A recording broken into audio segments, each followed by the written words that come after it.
تیرے لیے بہت ہی موزوں ہے، تیرے لیے بہت ہی موزوں ہے۔ سورہ القیامہ، آیات 34 اور 35۔ اس پر اللہ کا یہ دشمن کہنے لگا: اے محمد، مجھے دھمکی دے رہے ہو؟ خدا کی قسم تم اور تمہارا پروردگار میرا کچھ نہیں کر سکتے۔ میں مکے کی دونوں پہاڑیوں کے درمیان چلنے پھرنے والوں میں سب سے زیادہ معزز ہوں۔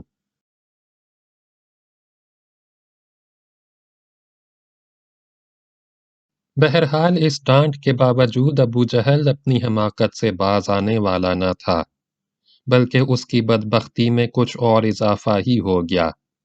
چنانچہ صحیح مسلم میں ابو ہریرہ رضی اللہ عنہ سے مروی ہے کہ ایک بار سرداران قریش سے ابو جہل نے کہا کہ محمد آپ حضرات کے روبرو اپنا چہرہ خاک آلود کرتا ہے۔ جواب دیا گیا: ہاں۔ اس نے کہا: لات و عزیٰ کی قسم، اگر میں نے اس حالت میں اسے دیکھ لیا تو اس کی گردن روند دوں گا اور اس کا چہرہ مٹی پر رگڑ دوں گا۔ اس کے بعد اس نے رسول اللہ صلی اللہ علیہ وسلم کو نماز پڑھتے ہوئے دیکھ لیا اور اس ظن میں چلا گیا کہ آپ صلی اللہ علیہ وسلم کی گردن روند دے گا، لیکن لوگوں نے اچانک کیا دیکھا کہ وہ ایڑی کے بل پلٹ رہا ہے اور دونوں ہاتھ سے بچاؤ کر رہا ہے۔ لوگوں نے کہا: ابو الحکم، تمہیں کیا ہوا؟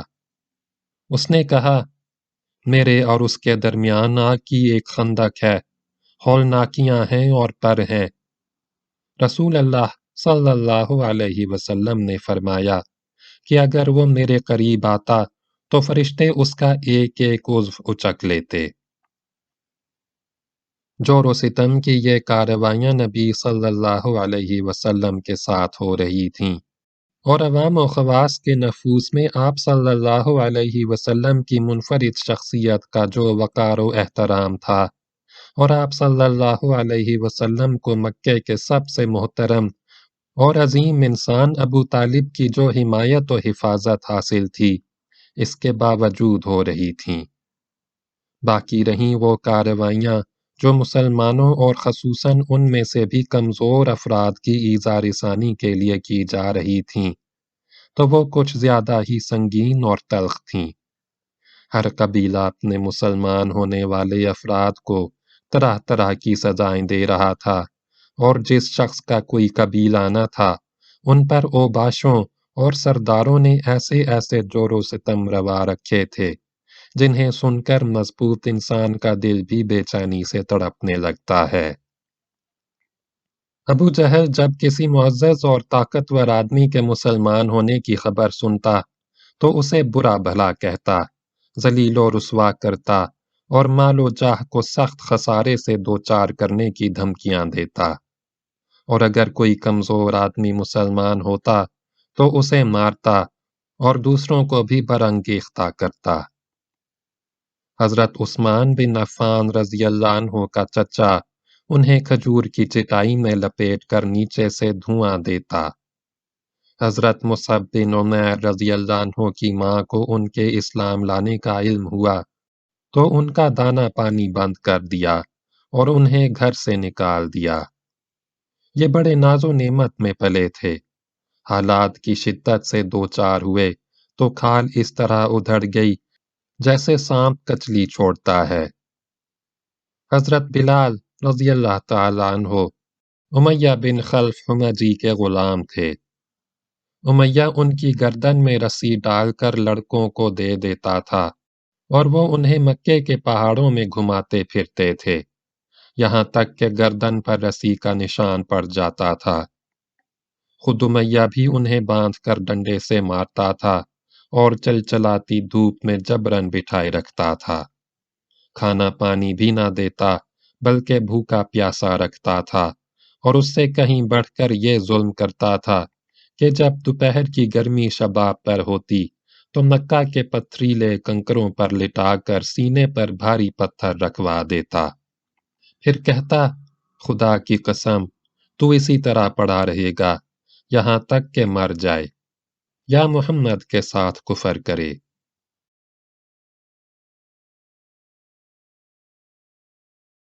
حضرت بلال رضی اللہ عنہ اس حالت میں بھی فرماتے، احد احد۔ ایک روز یہی کارروائی کی جا رہی تھی کہ ابو بکر رضی اللہ تعالیٰ عنہ کا گزر ہوا۔ انہوں نے حضرت بلال رضی اللہ عنہ کو ایک کالے غلام کے بدلے، اور کہا جاتا ہے کہ 200 درہم 735 گرام چاندی یا 280 درہم 1 کلو سے زیادہ چاندی کے بدلے خرید کر آزاد کر دیا۔ حضرت عمار بن یاسر رضی اللہ عنہ بنو مخزوم کے غلام تھے۔ انہوں نے اور ان کے والدین نے اسلام قبول کیا تو ان پر قیامت ٹوٹ پڑی۔ مشرکین جن میں ابو جہل پیش تھا، سخت دھوپ کے وقت انہیں پتھریلی زمین پر لے جا کر اس کی تپش سے سزا دیتے۔ ایک بار انہیں اسی طرح سزا دی جا رہی تھی کہ نبی صلی اللہ علیہ وسلم کا گزر ہوا۔ آپ صلی اللہ علیہ وسلم نے فرمایا، آل یاسر صبر کرنا، تمہارا ٹھکانہ جنت ہے۔ آخر کار یاسر ظلم کی تاب نہ لا کر وفات پا گئے، اور سمیہ رضی اللہ تعالی عنہا جو حضرت عمار رضی اللہ عنہ کی والدہ تھیں، ان کی شرمگاہ میں ابو جہل نے نیزہ مارا اور وہ دم توڑ گئیں۔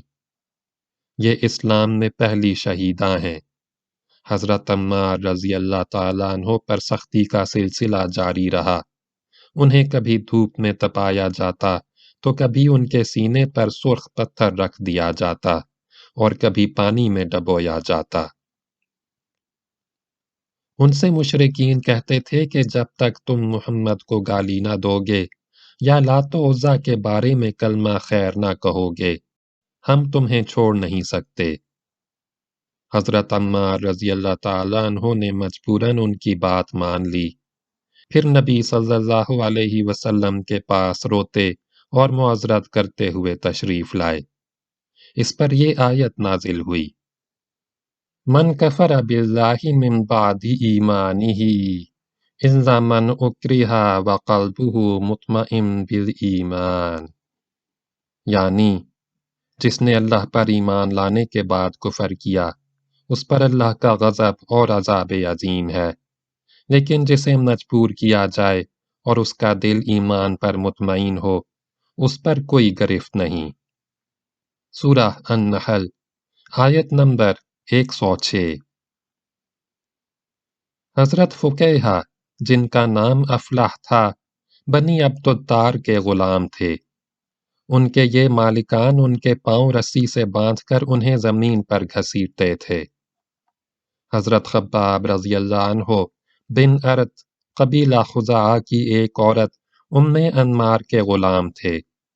مشرکین انہیں طرح طرح کی سزائیں دیتے تھے۔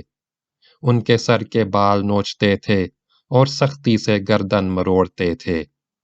انہیں کئی بار دہکتے انگاروں پر لٹا کر اوپر سے پتھر رکھ دیا کہ وہ اٹھ نہ سکیں۔ زنیرہ رضی اللہ تعالی عنہا اور نہدیہ رضی اللہ تعالی عنہا اور ان کی صاحبزادی اور عبیس رضی اللہ تعالی عنہا، یہ سب لونڈیاں تھیں۔ انہوں نے اسلام قبول کیا اور مشرکین کے ہاتھوں اسی طرح کی سنگین سزاؤں سے دوچار ہوئیں، جن کے چند نمونے ذکر کیے جا چکے ہیں۔ قبیلہ بنی عدی کے ایک خانوادے بنی مومل کی ایک لونڈی مسلمان ہوئیں تو انہیں حضرت عمر رضی اللہ تعالی عنہ بن خطاب جو بنی عدی سے تعلق رکھتے تھے اور ابھی مسلمان نہیں ہوئے تھے، اس قدر مارتے تھے کہ مارتے مارتے خود تھک جاتے تھے اور اس کے بعد کہتے تھے کہ میں نے تجھے کسی مروت کی وجہ سے نہیں بلکہ محض تھک جانے کی وجہ سے چھوڑا ہے۔ آخر کار حضرت ابو بکر رضی اللہ عنہ نے حضرت بلال رضی اللہ تعالی عنہ اور عامر بن فریحہ کی طرح ان لونڈیوں کو بھی خرید کر آزاد کر دیا۔ مشرکین نے سزا کی ایک شکل یہ بھی اختیار کی تھی کہ بعض صحابہ رضی اللہ تعالی عنہم اجمعین کو اونٹ اور گائے کی کچی کھال میں لپیٹ کر دھوپ میں ڈال دیتے تھے اور بعض کو لوہے کی ذرہ پہنا کر جلتے ہوئے پتھر پر لٹا دیتے تھے۔ در حقیقت اللہ کی راہ میں ظلم و جور کا نشانہ بننے والوں کی فہرست بڑی لمبی ہے اور بڑی تکلیف دہ بھی۔ حالت یہ تھی کہ جس کسی کے مسلمان ہونے کا پتہ چل جاتا تھا، مشرکین اس کے در پہ آزار ہو جاتے تھے۔